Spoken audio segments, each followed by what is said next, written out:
All right, welcome everybody. This is Peter back with another edition of Dollar Bin Digging. Only this time, this is going to be a somewhat new series that I'm planning on doing where I'm just going to be showing off books that I've been picking up, for cheap at the stores. I liked it so much. I missed doing it in that format, but I still have so many other things planned for the regular Dollar Bin Digging article. So I wanted to do something a little bit special. I don't know if this is going to be weekly, bi-weekly, or what the rhythm of this one's going to be, but whenever I have stuff to show off, I'm going to try to drop this separately from the regular Dollar Bin Digging over on comicbookinvest.com. So hopefully you guys like this and like this new format. Please like, subscribe, hit the alert button for my channel, and make sure you bookmark the site CBSI comicbookinvest.com because we got new stuff coming your way basically every day. So just hang in there for a second and we'll be right back with some books.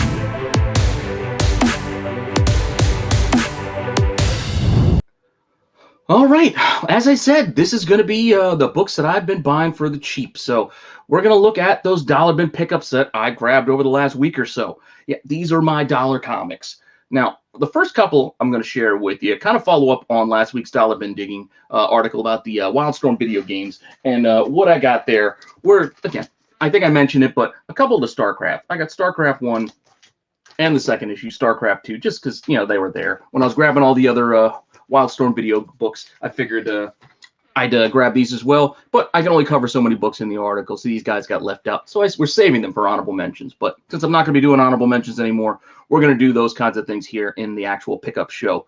So those are my video game ones. Following that, I grabbed a couple of first appearances. With that, digging through the boxes, you go through, you find some Rebirth stuff. I found, First Godspeed. Yeah, it sells for a couple of bucks. Flash number 6 from Rebirth. Not too bad. Pretty cool cover. All right, these aren't really first appearances, but I grabbed these anyway.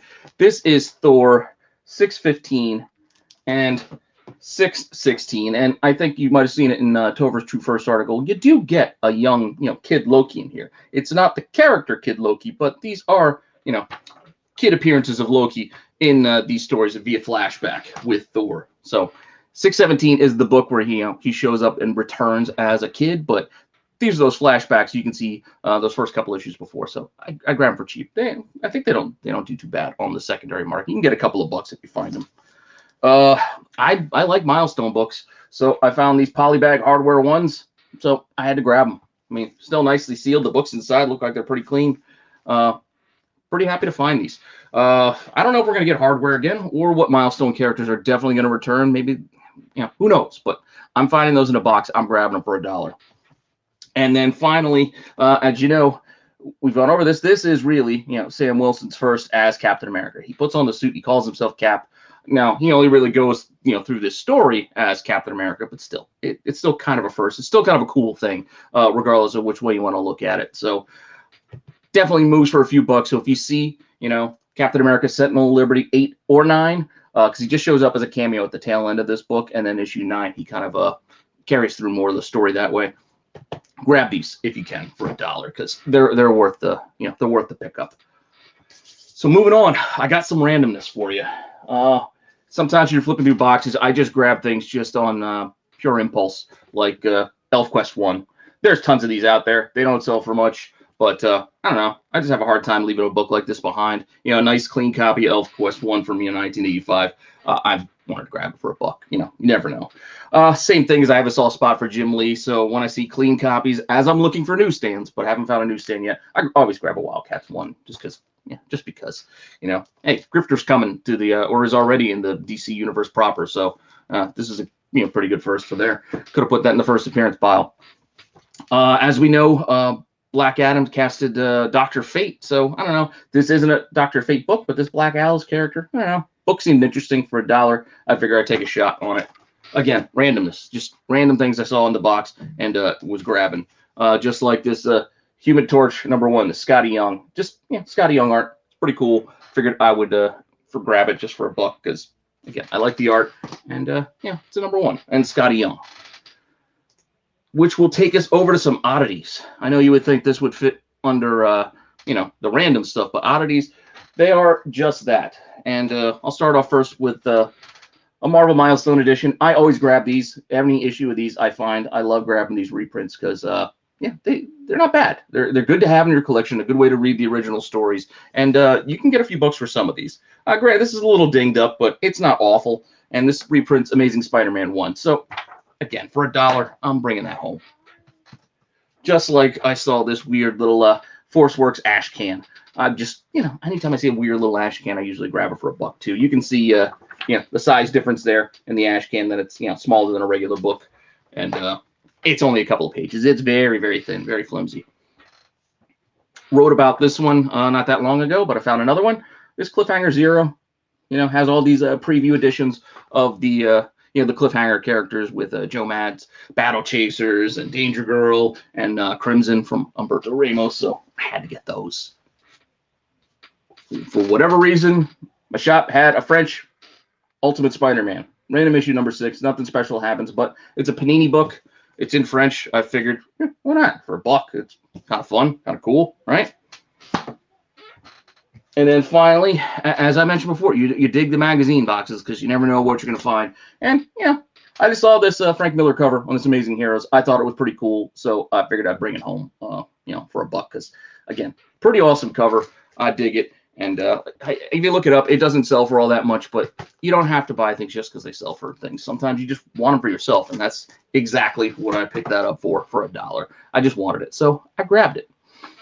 Now, that's all the dollar books that I grabbed the last week or so that I haven't already covered and didn't cover in the regular article. But I did happen to go by my one LCS who had a $2 sale this weekend, just on Saturday. So I grabbed a bunch of books for $2 each. Granted, this was a sale, and a lot of this stuff is usually priced much more than that, even if you might make out some of the sticker prices on some of these books. But they're all $2. So I have a few $2 books that I figured it was worth just sharing because these are still cheap. I mean, it's not a $1 book, but $2, it's same difference to me. We're talking a $2 sale or for some $2 books. So what did I grab? I grabbed a bunch of IDW incentives.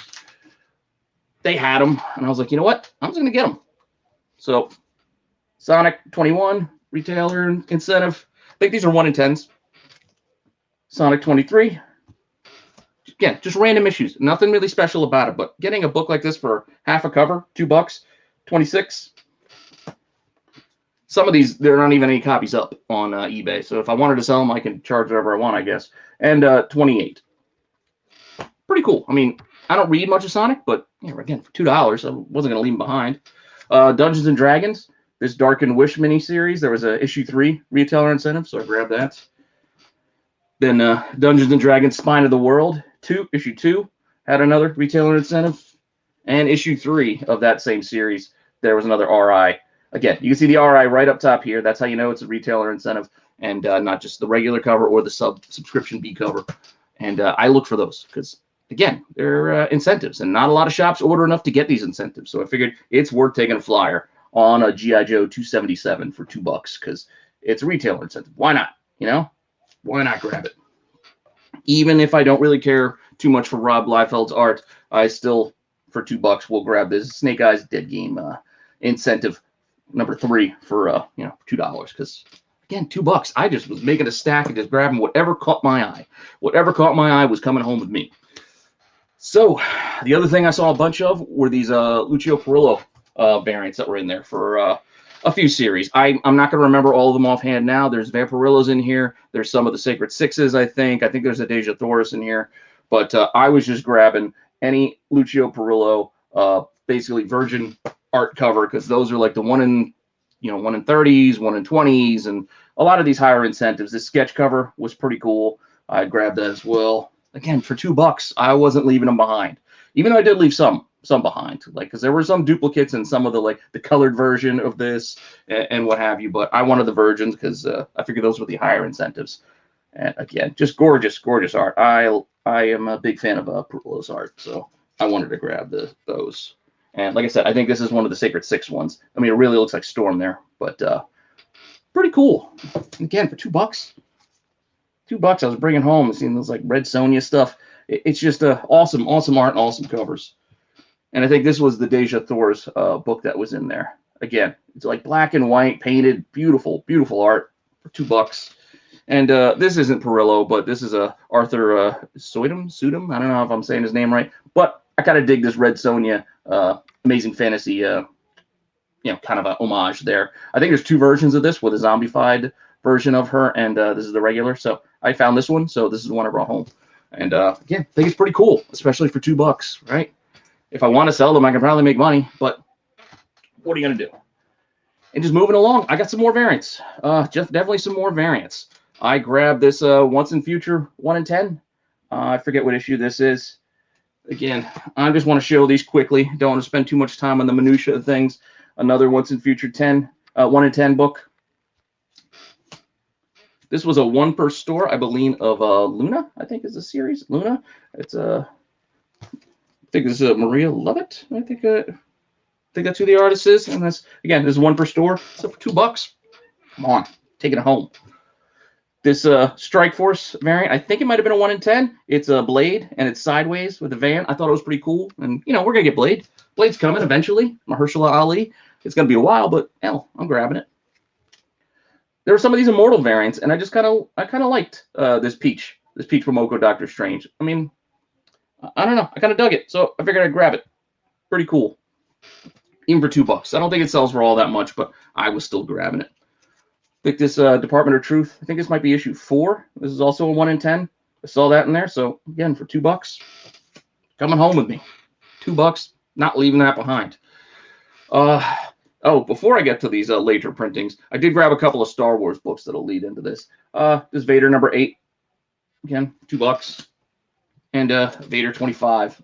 Like both of these covers quite a bit, so I was grabbing them for $2. But with the later printings, again, prefacing it with the Star Wars, issue 2, 6th print. I don't know, probably pretty hard to find. $2. I'm going to take a flyer on it. And then these guys were things, if I want to sell, I can probably sell to get most of my money back on the whole stack. This Shuri number 3, the 2nd print. These gray covers for issues 1, 2, and 3 are really hard to find. I really like to find issue 2 in the 2nd print, but I was able to find issue 3, and pretty happy to get this for $2. And then finally, this is Venom number 4. This 2nd print, right? Is this the 2nd print? Right, yeah, this is the 2nd print version. I do believe I had the 3rd print of this issue 4 as well. It's like an all black cover, but yeah, I got a 2nd print as well. And for $2, $2. How can you go wrong with that? So those were my $2 finds. Hopefully you kind of dig that.